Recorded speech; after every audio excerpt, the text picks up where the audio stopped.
guys, welcome to the show. You're watching The Real Deal. I'm your host, Candice Diehl, and I'm excited about today's show. I kind of got stuck in traffic. Orlando traffic is like the worst. It's so bad. There's so many people moving in from all over the world. I mean, we started out with some areas with 2 lanes, and now it seems like 6 lanes, and my GPS doesn't know where to go. Like, my GPS has me going off a bridge. Like, that's how much road work they're doing here in Orlando, and it's really bad. But anyway, I'm glad you're here. I have an amazing guest coming up. We're even going to play a little game. It should be fun. But before we go any further, I'm going to give you fact of the day. This is something you can use at your office party, at a picnic, on a date. You can sound really smart. You don't have to say I said it. But have you ever wondered why it seems like if you're driving or you're walking, some birds are kind of like they're hovering over you. You can't get rid of them. There's actually a reason, especially if you've done something wrong to them. So, interesting fact, crows hold memories up to 17 years and they hold grudges. Who would have thought? So crows are more than just black feathered figures crawling from treetops. They're masters of memory and grudges with cognitive abilities that really defy our expectations. While we often admire birds for their bright plumage and lifting songs, some of them, that is, there is a deeper layer to the behavior that remains unseen. Birds are more intelligent than most people realize, especially when it comes to recalling those who pose a threat. Did you know this? Now it makes sense. I used to have a bird outside my house, and I used to come outside and I would ask my husband, is that the same bird? I think he was mad at me because I almost hit it one day. Only I could hit a bird, but it really wasn't my fault. He flew in front of my car. I think he's mad, but that's probably why.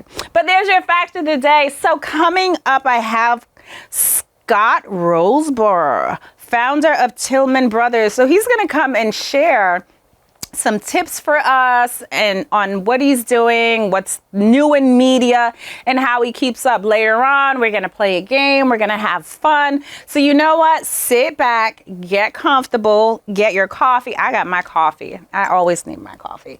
And we're going to play some games and have some fun. He'll be right back right after this.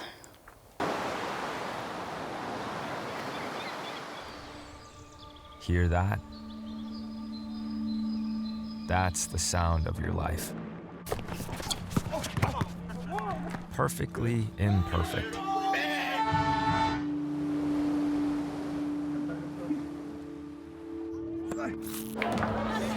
Beating in rhythm to the world you've created.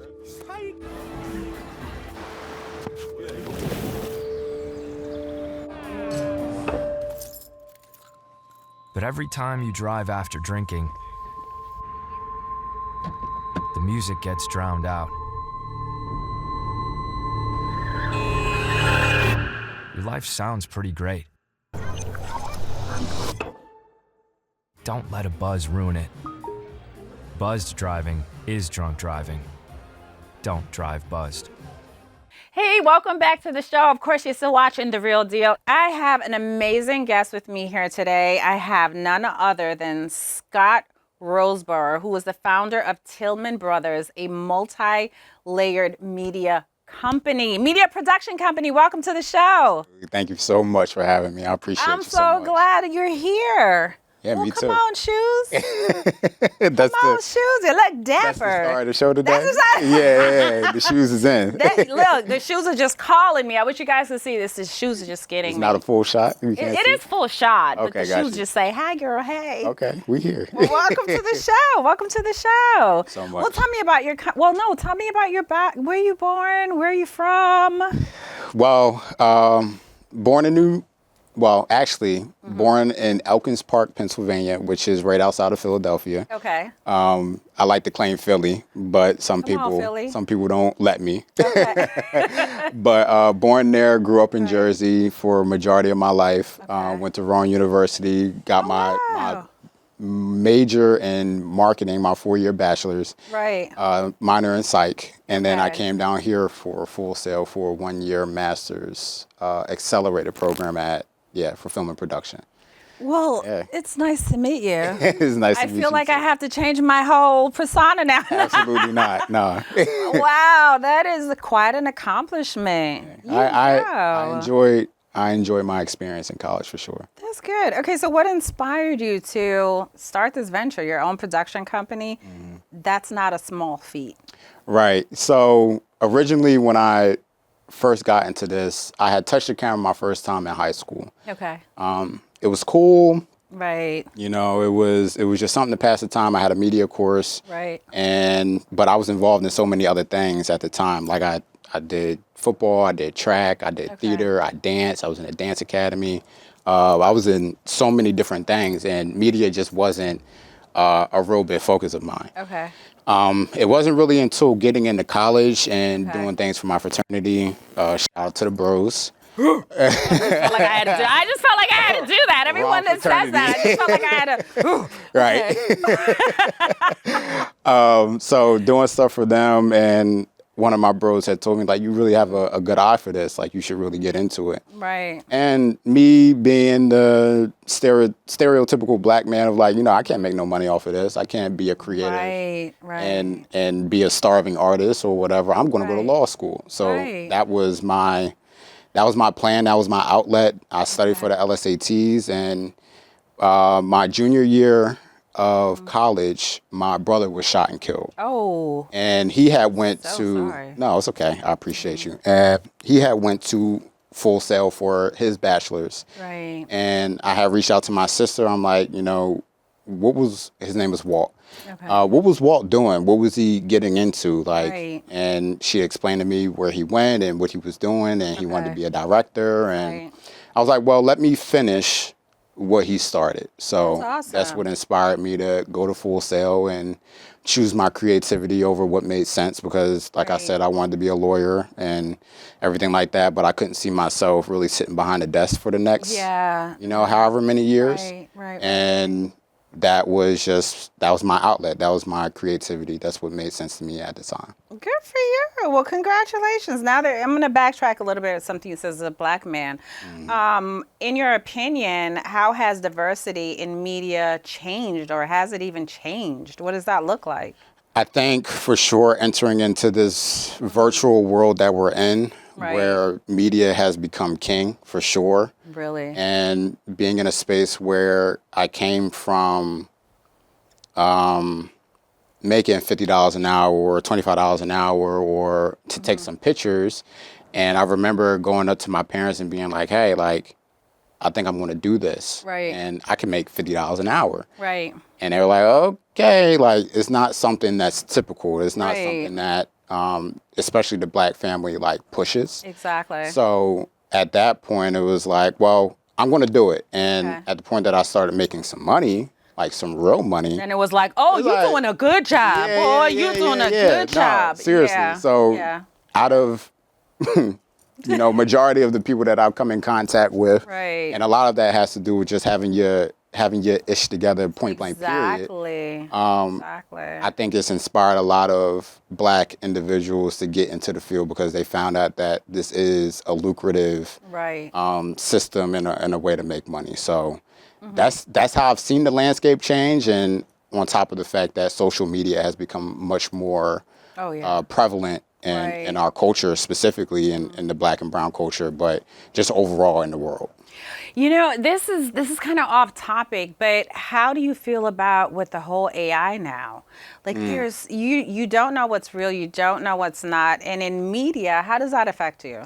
So right now it's more of a tool, that's a fantastic question. And a lot of people are worried about it, but if you're not on top of the innovation, if you're not on top of the wave where you're finding out how can I implement these systems into my daily practices and procedures and everything like that to bolster my company or bolster myself and the value that I offer, then you're going to get left behind. So me being more in a space of being progressive and being innovative is like, okay, I can use these tools to further my occupation and further my career, as opposed to like, oh, this is going to take my job. you know? Good for you. Yeah. Good for you. It's mindset. You know what? You just hear so much about it, and until you're actually working and understand how the whole system really works, I can see that it's kind of scary for the normal person that doesn't know. So I find that to be interesting.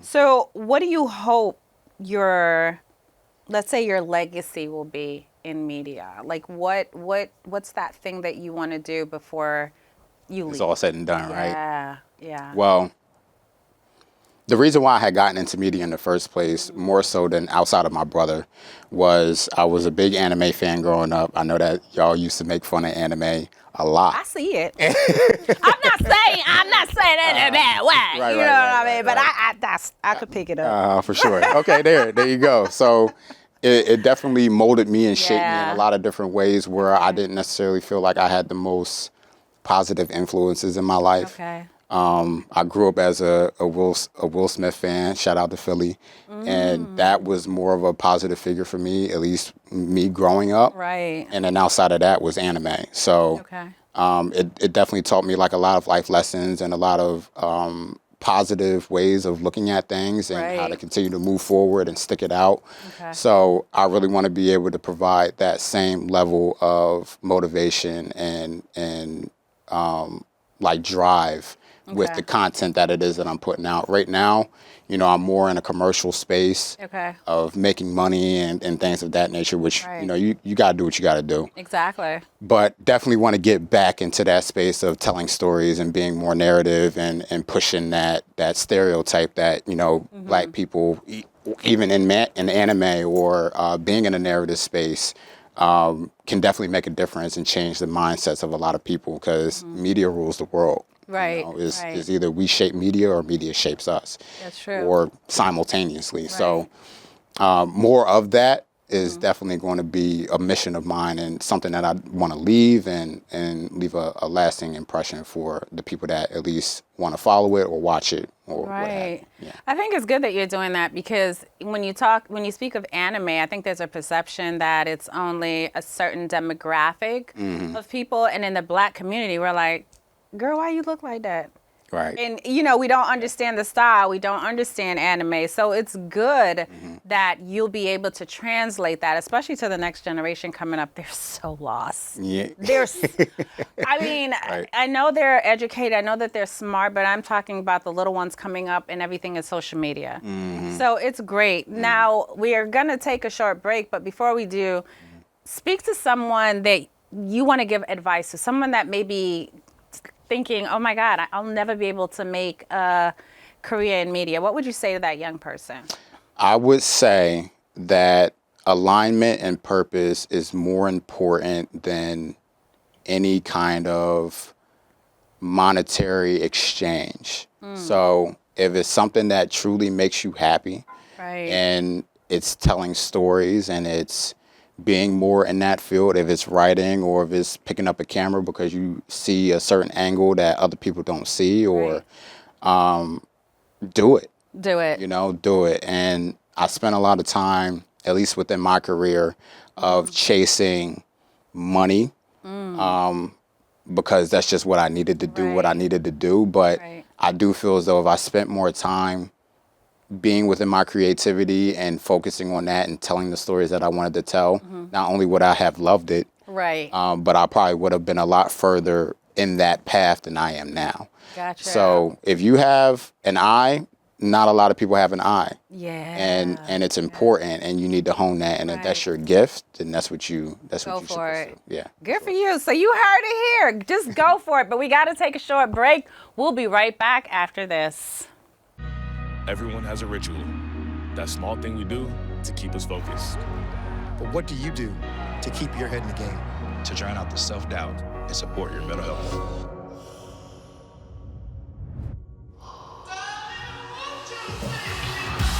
Because being your best isn't just about taking care of your body. It's about taking care of your mind and mental health. Find the resources you need to keep your mental health a priority.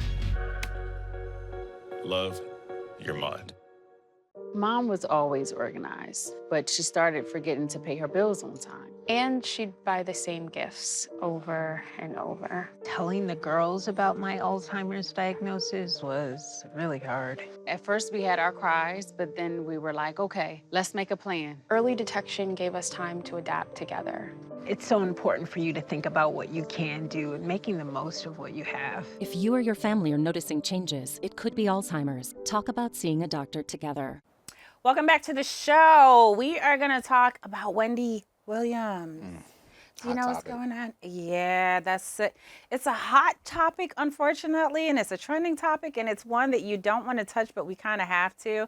So recently, she did a phone interview with the Breakfast Club, and it was so heartbreaking.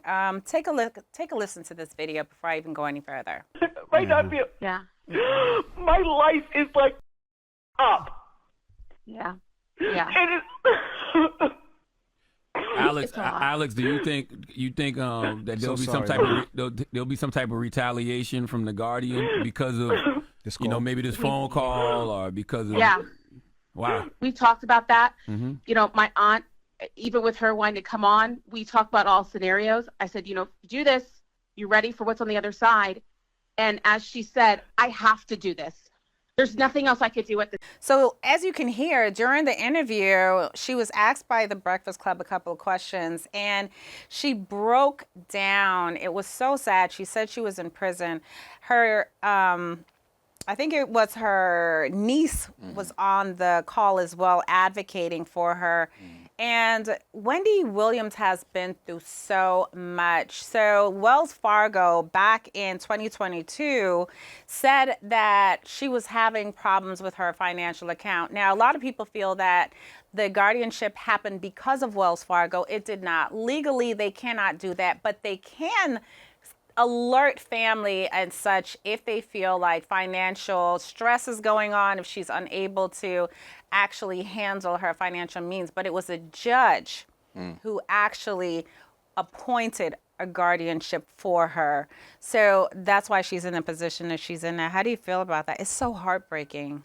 It's such a particular situation because you hear about celebrities being in situations with their money, and they'll go broke, and no one is looking out for them, or no one is trying to, you know, take that extra mile to put in a guardianship or do the right thing, you know. So this seems to be like a very specific and particular situation that, to be honest, I don't really know how to feel, because if she feels a certain type of way about whatever's going on, then she has a right to feel that way. But also at the same time, it's like, well, what was she doing with her money? Why are they trying to protect this money? Does she owe somebody some money? Or it could be so many different reasons why situations. And it's funny that you say that, because the bank actually have to legally provide proof that she's mismanaging funds. I don't think that ever became public, but you know, we know Wendy Williams. She's a huge figure on TV. We actually miss her now because, honey, she would tear up Diddy all day long. We need her. We need Wendy back on TV, so get better. But it's still so heartbreaking. Remember, this happened with Britney Spears. Right. Where's Britney now? Ooh. On the internet in a two-piece. Only Britney knows. You know, so does guardianship work? The mental breakdown of it, is it really necessary to that extent? And it's like, how do you protect your stars? Right. You know, and the life that they're in, and everything that they're surrounded by, and everything like that. So it is heartbreaking, and I'm wishing Wendy all the best luck and the blessings and the prosperity that we could possibly give. Right. But at the end of the day, like, her health, her wealth is the most important thing. So if this I don't see her health doing good. But it's like, what do you do? You know, how can you support in that way? How can... Yeah, but her family can't even see her. Her own son who's been advocating for her. It just, I don't know, it just seems like she's in this prison and she's calling out to us for help. And I wish we could help her. Yeah. You know what I mean? Yeah. Wendy, we're rooting for you. We're rooting for you. We want the best for you. I want to see you back on TV. Absolutely. But we got a game coming up. We'll be right back after this. It's the real deal.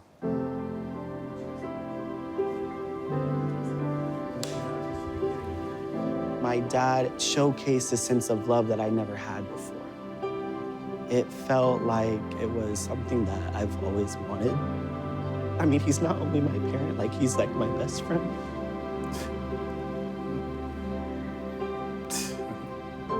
Learn about adopting a teen at adoptuskids.org.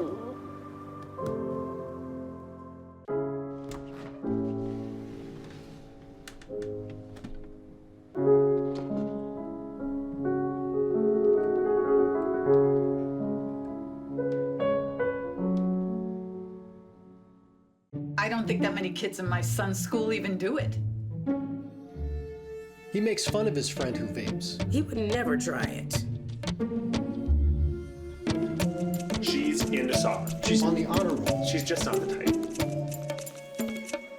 No way. No way. No way. No way. My kid would never vape. Get your head out of the cloud. Today, nearly 8,000 kids will start vaping. Maybe even yours. Learn about the dangers at talkaboutvaping.org.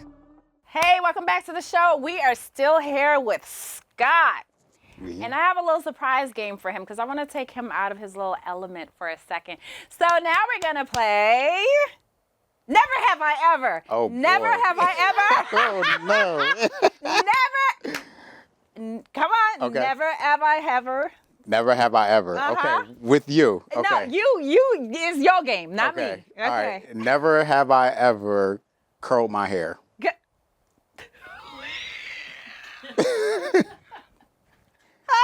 Which works, right? No, it works. Okay, it works. Okay, it works. So never have I ever not drank coffee. Not drank coffee?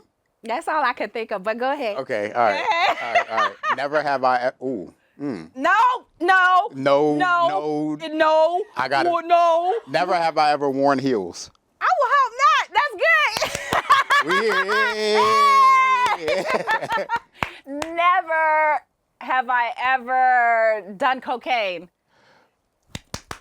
Ooh. That's what I was thinking about. Okay.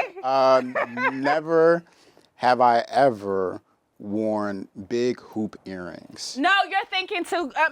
It can't be girly. You are thinking about it too much. I hear your mind going. I got it. Your mind going. All right. It has to be whatever rolls off. Never have I ever ate an orange upside down. It came to my head. Really? Yeah. Never? You've had an orange upside down? Okay. No, I haven't. Never have I ever worn a dress. No, I'm being too specific? Come on. I haven't. Come on. That is not on your mind. What's on your mind right now? What is on my mind right now? Never have I ever had. Well, damn, I can't say it. You said PG-13. Say it. Never have I ever had titties.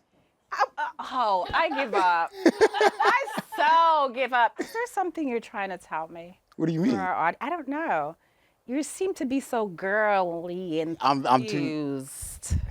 Well, I know I'm going to win. No, If it's something girl related, never have I ever had my nails. Again. Never ever. Never have I ever.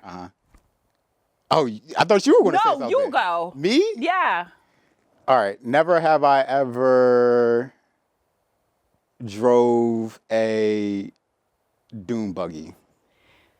Oh, Lord. Never have I ever had somebody that got this wrong.